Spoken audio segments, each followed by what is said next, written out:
Class 8th, our new chapter is Conservation of Plants and Animals. What do you understand by conservation? The conservation means to conserve a thing.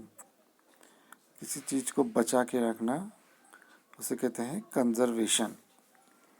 अब इस word की और plants और animal के साथ इसकी ज़रूरत क्यों पड़ी?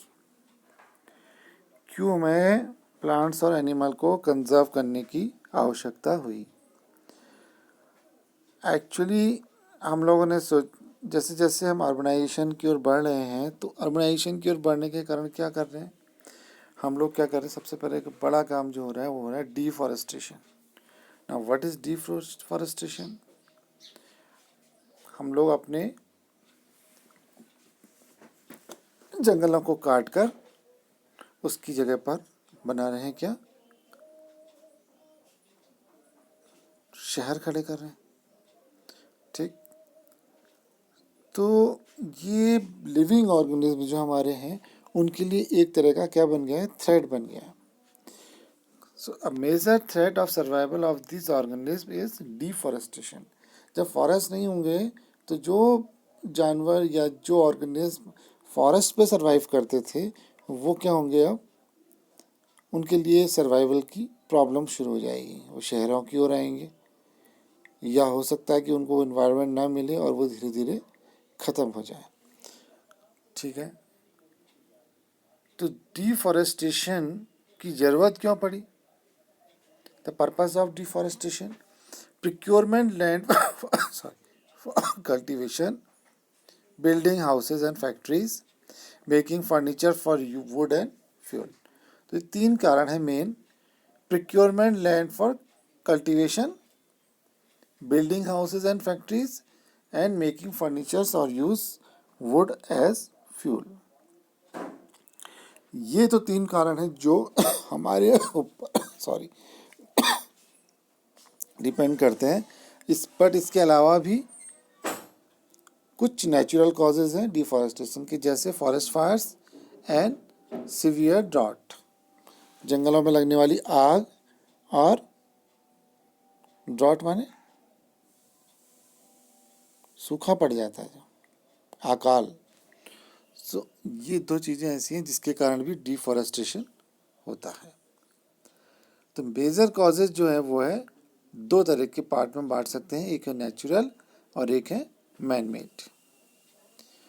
कॉन्सिक्वेंसेज ऑफ डिफॉरेस्टेशन, डिफॉरेस्टेशन के कॉन्सिक्वेंसेस। डिफॉरेस्टेशन का मतलब क्या हो गया है? हमने जंगलों को काट दिया है, तो जंगलों को अगर हमने काट दिया है तो जंगल जब कट जाएंगे तो वहाँ पर पेड़ खत्म हो जाएंगे। अब पेड़ों की जो एक नेचुरल साइकिल क्या होती है, क्या करते हैं वो हमने पढ़ा था पिछली क्लासेस में भी और पिछले चैप्टर्स में भी। फोटोसिंथेसिस की प्रक्रिया में क्या होता है? हमारा कार्बन डाइऑक्साइड एब्जॉर्ब होता है और ऑक्सीजन क्या होती है? रिलीज होती है।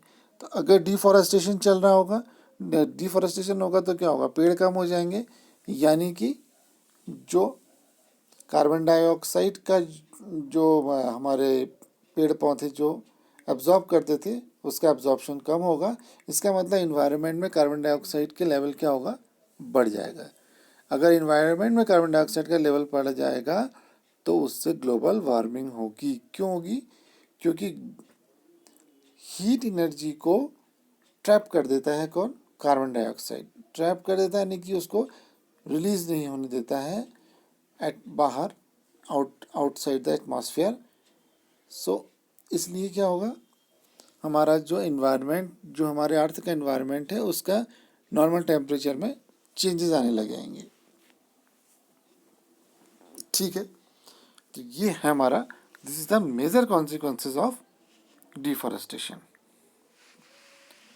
इसके अलावा it also increases the chances of natural calamities such as floods and drought.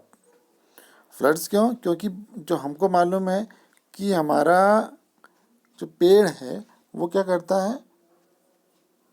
जो अपर लेयर ऑफ सॉइल होती है उसको क्या करते हैं? बांध के रखता है। ठीक है, या हम कहेंगे कि सॉइल को भी बांध के रखता है। अगर जंगल नहीं होंगे तो क्या होगा, जो पानी होगा वो हमारे जो ऊपर की लेयर्स है सब बह जाएगी और हमको क्या होगा,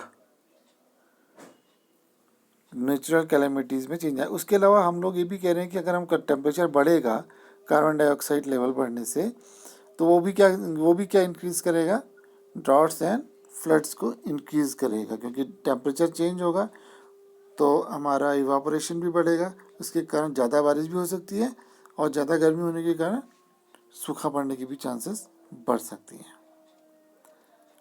तो मेन इसका कारण क्या होगा, क्योंकि वाटर साइकिल में चेंज आएगा, और वाटर साइकिल में चेंज आएगा तो या तो हमारी रेनफॉल बहुत रिड्यूस हो जाएगी या बहुत ज़्यादा बढ़ भी सकती है।